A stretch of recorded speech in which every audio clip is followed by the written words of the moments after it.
प्रश्न नंबर 51 है, वित्त आयोग के अध्यक्ष की नियुक्ति कौन करता है? तो वित्त आयोग के अध्यक्ष की नियुक्ति राष्ट्रपति के द्वारा की जाती है। प्रश्न नंबर 52 है, प्रथम वित्त आयोग के अध्यक्ष कौन थे? तो उनका नाम है केसी नियोगी। प्रश्न नंबर 53, केंद्र और राज्य के बीच धन के बंटवारे के संबंध में कौन राय देता है?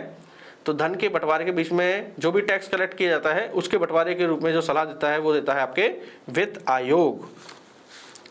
प्रश्न नंबर 54 है, सिविल सेवाओं का भारतीयकरण किया गया था उस समय लॉर्ड लिंटन के द्वारा किया गया था, लॉर्ड लिंटन के द्वारा। ठीक है, अब हम प्रश्न नंबर 55 की बात करें तो भारतीय संविधान के किस अनुच्छेद में निर्वाचन आयोग का वर्णन है? तो अनुच्छेद 324 में निर्वाचन आयोग का वर्णन है। प्रश्न नंबर 56 है, परिसीमन आयोग का अध्यक्ष कौन होता है? तो मुख्य चुनाव आयुक्त होता है। ठीक है, याद रखिएगा। प्रश्न नंबर 57 है, भारत में पहली बार महिलाओं को मताधिकार कब प्राप्त हुआ? तो 1926 के समय पहली बार मताधिकार प्राप्त हुआ था महिलाओं को। प्रश्न नंबर 58 की बात करें तो प्रश्न नंबर 58 है, भारत में मतदान की आयु सीमा को 21 वर्ष से घटाकर 18 वर्ष कर दी गई है। ठीक है, ये पूछा गया है हमसे कब किया गया ऐसा? तो 1989 में ऐसा किया गया था। प्रश्न नंबर 59 है आपका, भारत के प्रथम मुख्य चुनाव आयुक्त कौन है? तो भारत के प्रथम मुख्य चुनाव आयुक्त का नाम है सुकुमार सेन।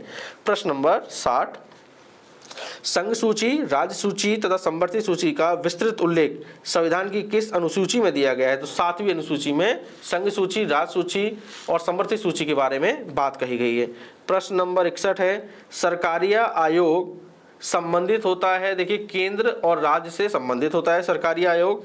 प्रश्न नंबर 62 की बात करें तो संवर्ती सूची में लिखे विषयों पर अधिनियम बनाने का अधिकार किसका है? देखिए संवर्ती सूची जो होती है उसमें अधिनियम बनाने का अधिकार राज्य और केंद्र सरकार दोनों के ही पास होता है। तो आपके 62 प्रश्न कंप्लीट हो गए। प्रश्न नंबर 63 है, पंचायती राज विषय है। तो याद रखिए पंचायती राज जो विषय है वो आपका राज्य सूची का विषय है। प्रश्न नंबर 64 है, शिक्षा को किस संविधान संशोधन द्वारा राज्य सूची से हटाकर संवर्ती सूची में कर दिया गया है? तो 42वें संविधान संशोधन द्वारा शिक्षा को राज्य सूची से हटाकर संवर्ती सूची में डाल दिया गया है। प्रश्न नंबर 65 है, 42वें संविधान संशोधन द्वारा संवर्ती सूची में जोड़ा गया था जनसंख्या नियंत्रण को। प्रश्न नंबर 66 है, संविधान की 8वीं अनुसूची में सम्मिलित भाषाओं की संख्या कितनी है? तो हमें पता है सम्मिलित भाषाओं की संख्या है आपके 22। प्रश्न नंबर 67 है, कौन सी भाषा संविधान की 8वीं अनुसूची में नहीं है? तो ऑप्शन देखना पड़ेगा, उर्दू है, नेपाली है, कोंकणी है, भोजपुरी नहीं है। याद रखिएगा जो 22 भाषा है उसमें आपके भोजपुरी नहीं है। प्रश्न नंबर 68 है, डोगरी भाषा किस राज्य में बोली जाती है? तो डोगरी भाषा जम्मू कश्मीर राज्य में बोली जाती है। प्रश्न नंबर 69 है, सिंधी को किस संवैधानिक संशोधन द्वारा संविधान की 8वीं अनुसूची में जोड़ा गया था? तो 21वां संविधान संशोधन द्वारा सिंधी को जोड़ा गया था, याद रखिएगा।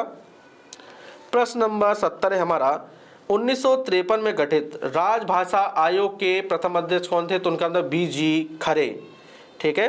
प्रश्न नंबर 71 है हमारा, भारत का राष्ट्रपति किस प्रकार के आपातकाल की घोषणा कर सकता है? तो हमें पता है, देखिए राष्ट्रीय आपातकाल, राज्य आपातकाल और वित्तीय आपातकाल, 3 तरह के आपातकाल की उद्घोषणा कर सकता है। प्रश्न नंबर 72, अब तक कितनी बार राष्ट्रीय आपातकाल राष्ट्रपति द्वारा लगाया जा चुका है? तो 3 बार, याद रखिएगा।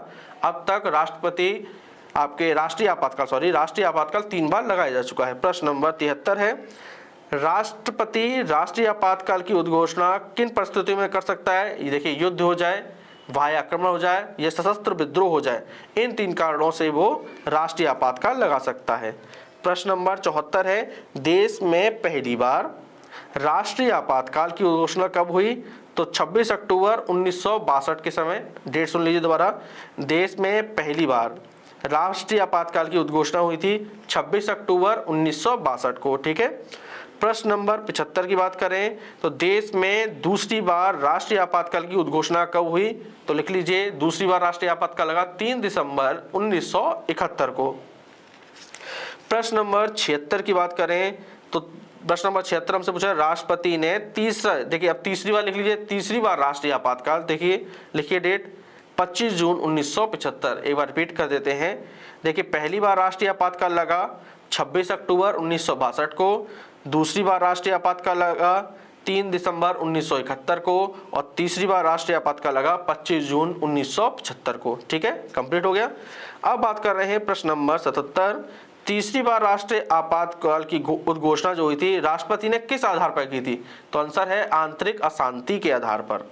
प्रश्न नंबर 78 78 है, प्रथम राष्ट्रीय आपातकाल की उद्घोषणा के समय, जब प्रथम राष्ट्रीय आपातकाल लगा था तो उस समय आपके पूछा गया हमसे देश के राष्ट्रपति कौन थे? तो डॉक्टर एस राधाकृष्णन थे।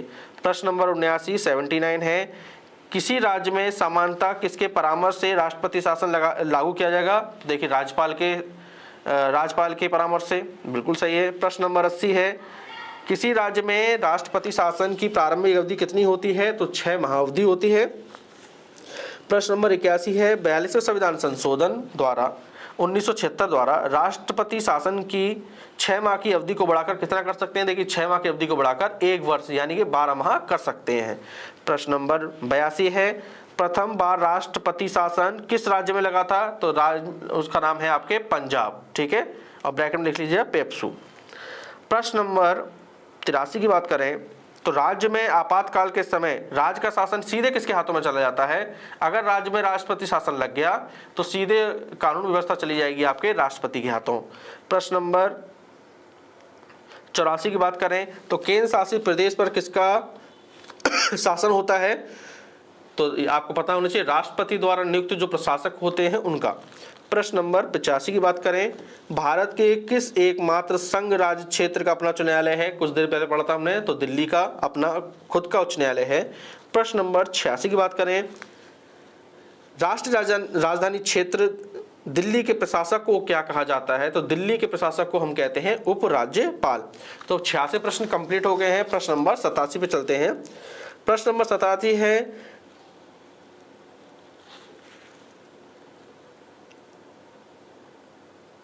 ठीक है, प्रश्न नंबर 87 लिखिए, भारत में दलीय व्यवस्था किस प्रकार है की है? देखिए भारत में दलीय व्यवस्था है, बहुदलीय है। ठीक है, एक दल नहीं हमारे यहाँ, तो बहुदल है। देखे होगा आपने हमारे यहाँ 50-100 या के समथिंग या लगभग देखा जाए तो 750 पार्टियां हैं भारत के अंदर। ठीक है, तो याद रखिएगा बहुदलीय व्यवस्था है भारत में।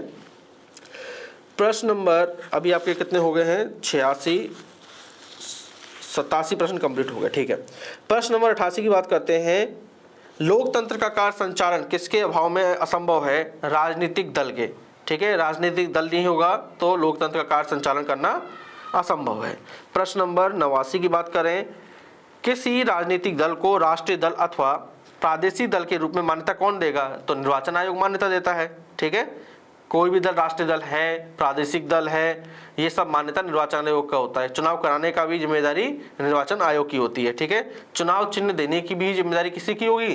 तो आपके निर्वाचन आयोग की। तो अब प्रश्न नंबर 90 है, दल बदल विरोधी कानून से संविधान का कौन सा संशोधन संबंधित है? तो दल बदल से संबंधित है 52वां संविधान संशोधन। प्रश्न नंबर 91 है, दल बदल से संबंधित अनुसूची कौन सी है? तो 10वीं अनुसूची दल बदल से संबंधित है।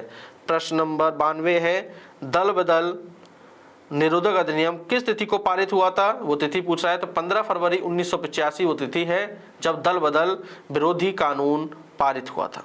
प्रश्न नंबर 93 है 93, वर्तमान समय में लोकसभा की 545 सीटों में से कितने सीटें अनुसूचित जनजाति के लिए आरक्षित हैं? तो 48 सीटें अनुसूचित जनजाति के लिए आरक्षित हैं। प्रश्न नंबर 94 है, पिछड़ा वर्ग आयोग का गठन कौन करेगा? तो पिछड़ा वर्ग आयोग का गठन भी राष्ट्रपति करता है। प्रश्न नंबर 95, भारतीय संविधान में संशोधन होता है? तो याद रखिएगा अनुच्छेद धारा 368 के अनुसार बोल सकते हैं आप। ठीक है, या अनुच्छेद 368। प्रश्न नंबर 96 है, कौन सी विशेष व्यवस्था दक्षिण अफ्रीका से ली गई है? तो संविधान संशोधन की प्रक्रिया हमने आपको पता ही है, दक्षिण अफ्रीका से ली है। प्रश्न नंबर 97 है, भारतीय संविधान के किस भाग में पंचायती राज का उल्लेख है? तो भाग 9 में पंचायती राज से संबंधित प्रावधान है।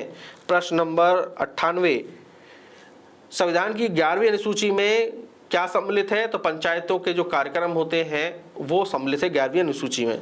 प्रश्न नंबर 99 है, 73वें संविधान संशोधन का संबंध किससे है? तो याद रखेगा पंचायती राज अधिनियम से का संबंध 73वें संविधान संशोधन से है।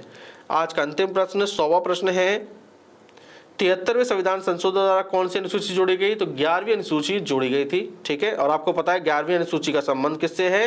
पंचायत से है। दोस्तों अगर आपको आज की क्लास पसंद आई हो तो दोस्तों इस चैनल को सब्सक्राइब जरूर करें। चलिए हम मिलते हैं अपनी अगली क्लास में नए प्रश्नों के साथ। Thank you.